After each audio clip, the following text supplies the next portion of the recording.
আসসালামু আলাইকুম বন্ধুরা, আশা করছি সবাই ভালো আছো। কিন্তু পরিস্থিতি যা সেটাতে করে হয়তো কেউই ভালো নেই। তো যাই হোক, চলো অনেক দিন পরে ভিডিও দিচ্ছি, কারণ ভিডিও করতে ইচ্ছা করছিল না সেই জন্য। কারণ চারিদিকে যা হচ্ছে সেটা নিয়েই একটু মাথার মধ্যে ঘটনাটা ঘুরছিল। তো আজকে তোমাদের জন্য নিয়ে চলে এলাম একটা হ্যান্ডক্রাফট, যেটা খুব ঝামেলা লাগেনি আমার তৈরি করতে। তো আমার ঘরে অনেক দিন ধরেই একটা কার্ডবোর্ড রোল ছিল, আর ছিল একটা ফ্লিপকার্টের বক্স। তো সেইখান থেকেই ভাবছিলাম কি বানানো যায়। তারপরে মাথায় এলো চলো একটা পেন স্ট্যান্ড বানিয়ে নিই। আর পেন স্ট্যান্ডটাকেও একটু ডিজাইনটা ভাবছিলাম একটু অন্যরকম করব। তো সেই জন্য দূর থেকে যে দেখলে যাতে একটু বাম্বু টাইপের লাগে, তো সেই জন্যই ডিজাইনটা একটু তেমনই করেছি। তো আমার কাছে এই একটা পেপার রোল আর বক্স ছিল, সেটাকেই আমি পেপার রোলটাকে মিডল থেকে ভাগ করে নিয়েছি, দুটো করে নিয়েছি। আর বক্সটাকেও যেরকম পাটে পাটে ছিল তো ভাঁজ করে এরকম করে নিয়েছি, কিছুটা এরকম টুকরো করে নিয়েছি। আর এখন হচ্ছে আমার কার্ডবোর্ডটা, যেহেতু ওটা দুটো স্ট্যান্ড হবে, তো সেই জন্যই কার্ডবোর্ডটা একটু মোটা করে নিচ্ছিলাম। দুটো কার্ডবোর্ডটা আঠার সাহায্যে চিপকে নিয়েছি। তো সেখানেই এবার আমি ওটাকে রং করব। আর রংটার জন্য আমার একটু হলুদ, কালো আর একটু গোল্ডেন শিমারি কালার লাগবে। তো তিনটাকে মিক্সড করে ভালো করে সেটাকে একটু সবুজ কালার হালকা, যাতে একটু বাম্বু কালার লাগে, তো সেই জন্য সেরকম একটা কালার বানিয়ে নিয়েছি। তো সেটাকেই এখন আমি স্ট্যান্ডটা যেটা করেছি তো সেটার মধ্যে কালারটা করে নেব। এখানে আমি বেশি কালার ইউজ করব না, শুধু যেটুকু ওপরটায় দেখা যাবে ওটাই কালার করব। ব্যাক সাইডটা কালার করব না, কারণ ওটা দেখা যাবে না, বেকার কালার নষ্ট করে লাভ নেই। আর সাইডগুলোতেও একটু ভালো করে কালারটা করে নেব।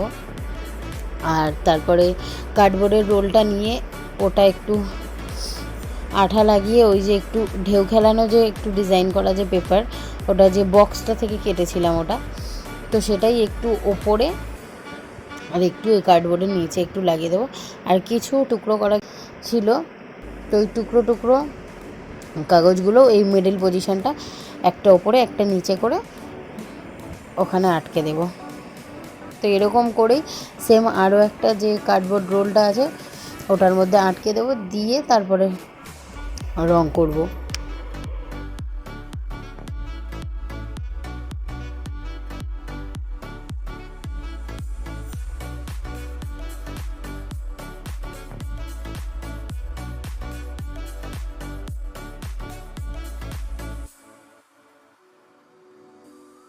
আর এদিকে দেখতে পাচ্ছ আমার এটা হয়ে গেছে।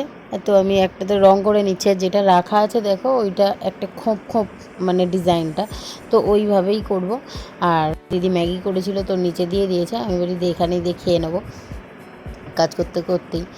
তো এই যে দুটোতেই রংটা এখন আমি করে নিয়েছি, নিয়ে এবার এর মধ্যে কালারটা করেছি হচ্ছে কি, মানে ওপরের যে ওপরে একটা নিচে একটা যে রোলগুলো করেছিলাম ডিজাইন পেপার দিয়ে, তো সেইগুলোকে সবুজ কালারটা করেছি। আর এখানে যে ডিজাইন করা নিচের যে কাগজগুলো চিপকেছিলাম তো ওইগুলোতে একটু ব্ল্যাক আর গোল্ডেন করেছি। আর যেগুলো ফাঁকা ফাঁকা বক্স ছিল সেখানে সবুজ কালারটা আগে দিয়ে তারপরে ওপর থেকে একটু গোল্ডেন ভাব দিয়ে দিয়েছি। তো পুরোটাই ওপরটা একটু সবুজ কালার করার পরে একটু গোল্ডেন গোল্ডেন দিয়ে দিয়েছি, যাতে ব্যাপারটা একটু শাইনি ভাবটা লাগে। তো এখন আমি ওই যে নিচে যে স্ট্যান্ডটা করেছিলাম ওর ওপরে ওই দুটোকে বসিয়ে নেবো আঠা দিয়ে। তো এটা একটু শুকোতে একটু সময় লাগে, সঙ্গে সঙ্গেই তাড়াহুড়ো করে করলে উঠে যাচ্ছিলো।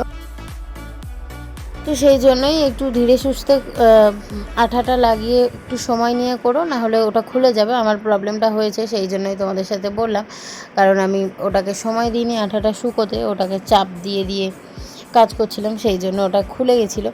তো ফের আমি লাগিয়ে নিয়েছি, তো এখন ওটা একদম পুরো পারফেক্ট আছে। আর তারপরে একটু গোল্ডেন যে শিমারি কালারটা ছিল ওটা আমি ওই যেটা কার্ডবোর্ড রোল আছে তো ওপর দিকটা একটু শিমারি কালারটা লাগিয়ে নিয়েছি, যাতে ব্যাপারটা একটু শাইনি শাইনি লাগে। আর দেখতে বেশ ভালোই লাগছিল। আমার। এবার তোমরা জানাবে যে ফাইনাল লুক দেখানোর পরে জিনিসটা কেমন লাগছে। তো এটা যে খুব দেরি লাগে তাও নয়, একদম ঠিকঠাক হয়ে গেছে। তো এবার আমার কিছু পুঁতি লাগানোর ছিল, আর তার মধ্যে আমার ফোনটা গেছিলো সুইচ অফ হয়ে, তো সেই জন্যই আমি এইগুলো তোমাদেরকে দেখাতে পারিনি। তো দেখো এই যে হচ্ছে এটা ফাইনাল লুক। আর আমার কাছে একটু রিবেন ছিল, তো আমি ওই কার্ডবোর্ডের নিচের যে স্ট্যান্ডটা করা আছে সেখানে একটু দিয়ে দিয়েছিলাম, আর কিছু কার্ডবোর্ড টুকরো টুকরো করে নিচটা সাপোর্ট দিয়ে দিয়েছিলাম যাতে না খুলে যায়। আর এই যে আমার এটা পুরো ফাইনাল লুক, পেন রেখে আমি তোমাদেরকে দেখাচ্ছি জিনিসটা কেমন হয়েছে। তো এই আর কিছু পুঁতি ছিল, তো সেইগুলোই আমি একটু আঠা দিয়ে দিয়ে বসিয়ে নিয়েছি। তো এবারে তোমরা বলো জিনিসটা কেমন দেখতে লাগছে। মোটামুটি ওর মধ্যে অনেক কটাই পেন ধরবে দুদিকে। তো আমি দেখিয়ে দিলাম এই যে সামনে পেছনে। তো সামনে পেছনে ওরকম আর কিছু নেই। তো জিনিসটা ভালো লাগলে লাইক করো, কমেন্ট করো, শেয়ার করো, সাবস্ক্রাইব করো, আর একটু ভালোবাসা দিও।